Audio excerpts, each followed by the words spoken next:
Krishna Tungavidya.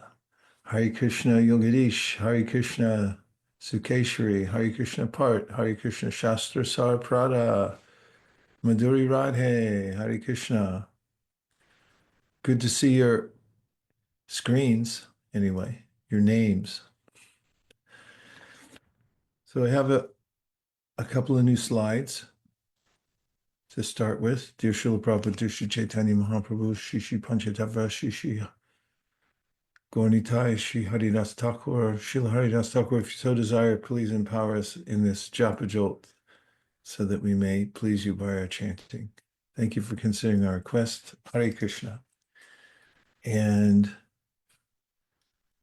if you go further through these slides, we'll come to a new section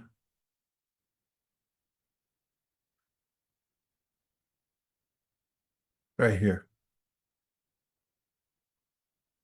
Go back one. So let's start for a moment by just a brief meditation to come into a meditative state on our chanting. The main idea is to give full attention and focus. And as I've mentioned before, there's a way that the Vaishnava Padditis for deity worship start with collecting the paraphernalia. Then you sit down, purify yourself by touching water and saying mantra, and then you meditate. And the meditation is that I'm not this body. And this is a meditation that achieves that Prabhupada has given in the second canto of Srimad Bhagavatam. And here I've paraphrased it. So let's give it a shot. Just sit up a little straighter than you were a second ago and close your eyes. And I'll walk you through this meditation. But first, I'm going to put on, oh, no, I'm not.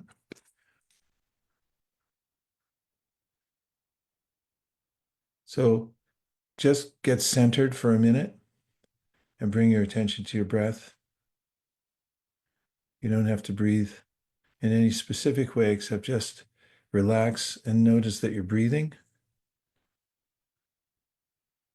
And now become aware that you're aware and that you can direct your awareness anywhere that you wish. That's your free will.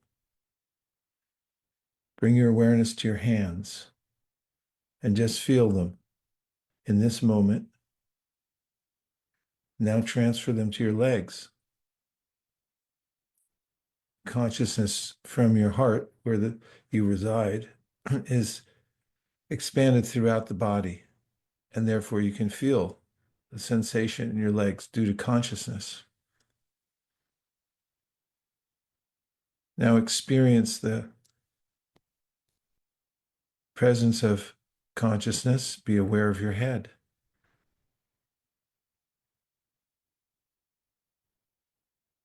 And notice that you're the seer of all of these entities. Your hands, your legs, your head. And there's a difference between you, because you're the seer, and these different parts of your body, and your whole body. You're different. You're the consciousness in the body that never mixes, just like air never mixes with mud. And now an emotion of dependence. Notice that your senses, which are very powerful, there's able to sense, smell, they're able to form speech from mental impulses that come. Your eyes can see. These are superpowers. But notice that you don't fully control these. You can only use them as instruments. The power of any of these senses can be withdrawn at any minute. And then notice your intelligence. Intelligence is coming from the supersoul. Krishna's there with next to us. And you can notice how intelligence comes to you as if spoken by a wise, benevolent authority. And just be aware how dependent we are for intelligence. We move about, we avoid stepping on things. Even if you do step on something, your foot recoils before you're even aware that you stepped on something. All this is coming from Super Soul.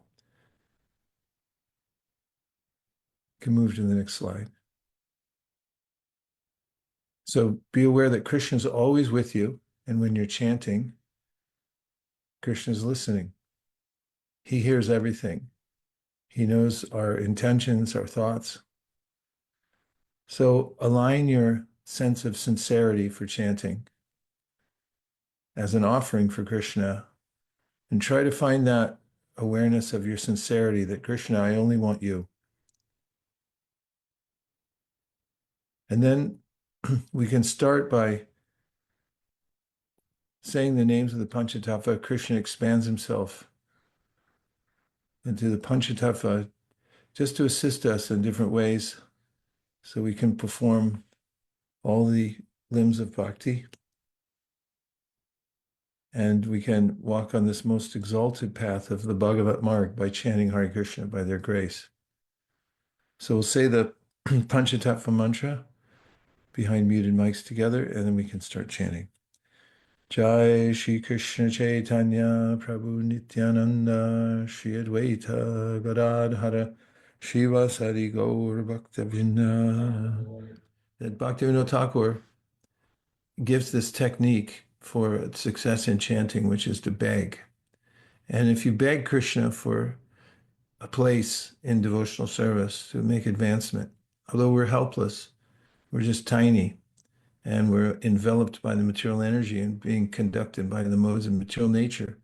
If we beg him to be a servant and just keep begging over and over again, just think of a very persistent beggar that follows somebody for miles and miles and miles and won't give up, then that's how Bhaktivinoda Ṭhākura says that he was successful. He received the holy name from Lord Caitanya because he begged for it. So if you want it bad enough and you're willing to beg for it and just do whatever's necessary, let it be all in your voice in the chanting, and have your hand out. Please, Krishna, give me something, just even a molecule. Hare Krishna. Of all the practices, Japa is the most essential. It's the one that we do ourselves. We depend on our own sincerity to fuel the process. In the beginning, too, we also do as a medicinal process, as when a doctor gives a prescription and says, take this many for the next 2 weeks, and then don't miss a dose. If you do, then make it up. And when the medicine acts, then we can see for ourselves its efficiency. In the beginning, we have to trust the doctor and we have to trust the medicine. So Shukadeva Goswami uses this word nirnitam. He said, don't worry, this medicine is highly potent. It's been vetted by all the best medical scientists in the world, spiritual scientists. And it's a doubtless and fearless way that one can make advancement in spiritual practice. And we also have to fly our own plane, as Prabhupada said. When you take classes in flying, at some point you have to go on your solo flight. Or as all of you are well acquainted with taking tests at school, it's up to how much you study, how confident you feel on the test when it finally comes. If you've really put your mind into it, then when the test comes, I know this, I know this, I know this. I've seen it before. I went deeply within it. I didn't skip anything. And so japa is something that comes down to us, and it's the only thing that we're asked to take a vow for doing. Some things don't do, but this one's the only do. So let's take a couple minutes for some very quick 30-second japa realizations or questions. Mark, get set, go. I can tell Manya's going to be first. Go for it, Manya. Hare Krishna. I had a quick question, Guru Maharaj. So you mentioned that it's a personal practice, and I wanted to ask if you had any suggestions on how we could track it in our daily life. I've often noticed that my japa track would be how many rounds I chant, but rarely do I take time to reflect and see how that is improving. So I was wondering if you had any suggestions on how to tracking the quality of our chanting. One thing is to keep a book. Nice to write things down, a little black book like this, and just write the date down and then make a notation about what other thoughts, realizations you have. And when you go back over it, you'll be inspired by your own realizations because they're coming from Krishna. So it's very helpful to have something like that, a log, to write down your realizations because they speak for themselves and you'll appreciate that you're getting a lot from your japa. Thank you for asking. What a nice question. Okay, a few more. This is realizations or questions. Avanish. Hare Krishna Maharaj. Just a question about, you said in the beginning one feels or one may have to take the japa like medicine. Should we ever feel like we are no longer taking the japa as medicine and actually enjoying it? Like, does that kind of go against the mood of humility? Just wondering about that. No, it doesn't go against it. The the quality of our japa comes as Krishna's mercy descends from us chanting. The more we extend ourselves to Krishna, the more he extends himself to us. He's already extending, but as Bhaktivinoda Ṭhākura points out, if we're committing offenses when we chant, especially not being attentive, then Krishna, like a shopkeeper who has an employee who keeps showing up late, one day the employee comes and then he locks the door. And the employee tries to get in, the employer locks the door. And the employee tries to get in and says, "Oh, well, let me come in. I want to do my work." And the employer says, "No, you're not serious. Go away. You don't work here anymore." And then the employee starts to panic and thinks, "Oh, I want to work there. I want to work there. Please let me back. Please let me back." And finally, I'll let him back in. And so when we're not serious about it, then the result is we may come to a point where, oh, this feels like eating chalk.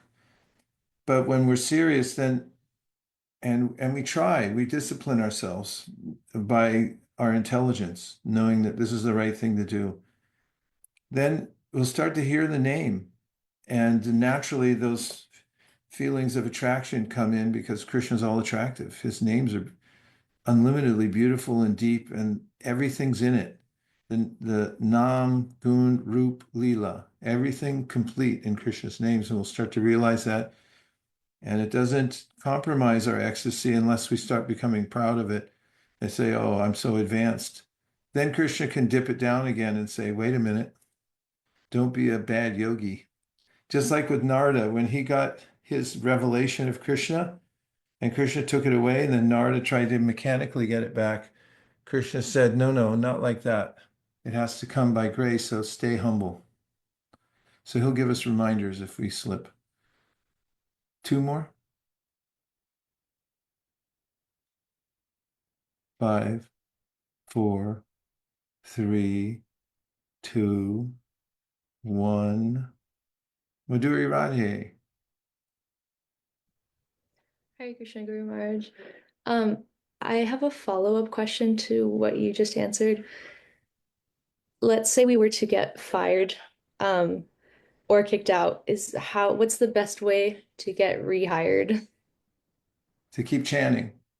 That's Sapadamulam Bhajata Priyasya Taktanya Bhavasa Hari Pareshaha Vikarma Yachtot Patitam Katanchit Dunoti Sarvam Rijisani Vishta. Krishna wants us to advance, just like parents want their children to be able to walk and talk and do everything and have a relationship with them. he says in this verse, does Krishna, that if you slip on the path of devotional service, then to rectify yourself, just chant.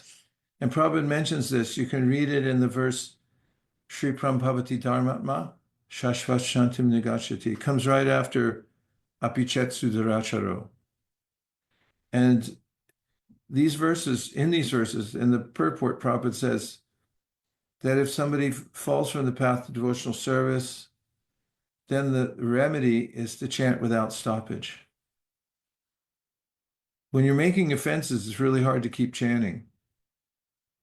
But when you keep chanting, no matter what, as it says also in the Padma Purana, Namaparada yuktanam namanyeva harantyagam avishrani prayuktani tam yevarta karanicha. The solution is, the antidote is to keep chanting, don't stop. And then, because of the power of the name, you'll be able to break through.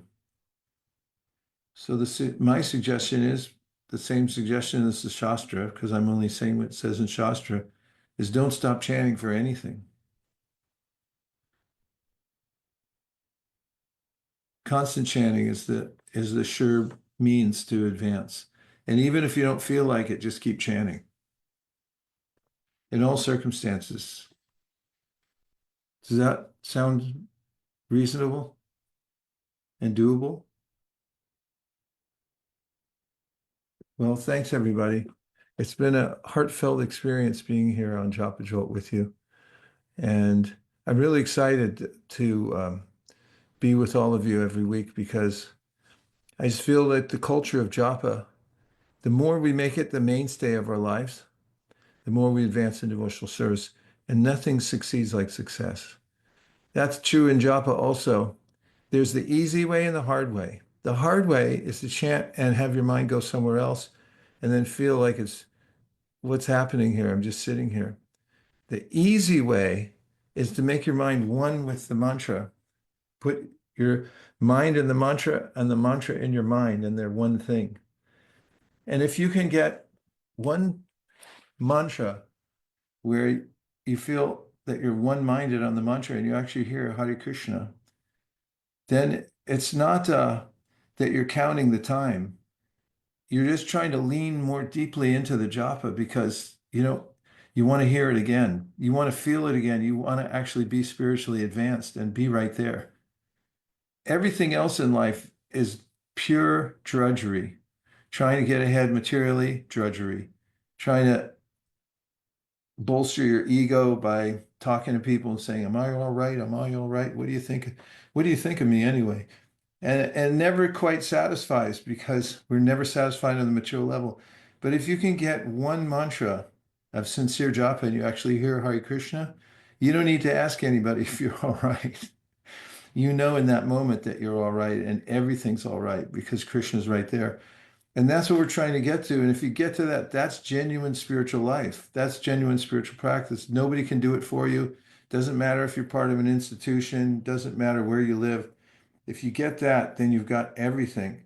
So japa is the mainstay of our life. And it's worth practicing, like somebody who wants to go to the Olympics, or somebody who wants to be a violinist and play at Carnegie Hall. They sit up straight and they play and play and play and play until their fingers hurt, so that they can get one pure note. So we should try as hard for our chanting of japa, in my humble opinion. Om Tat Sat. Thank you very much. I'm so deeply grateful that everyone came today. And I pray to Srila Prabhupada, Sri Chaitanya Mahaprabhu, Sri Panchatattva, Sri Gaura, that everyone here today feels inspired to go on chanting Hare Krishna without stoppage. Chant in the gaps too today. Whenever you feel a gap, then just keep the Mahamantra going. Don't have your mind try to figure everything out. Try to depend on Krishna's intelligence that'll come through chanting Hare Krishna. And just be Krishna conscious, and everything is going to be all right. Gaur Premanande, Hari Hari Bo, Vanchakalpurusha, Kripa Sindhave Vachapati Tanam Pavanibhyo Vaishnavebhyo Namo Namaha.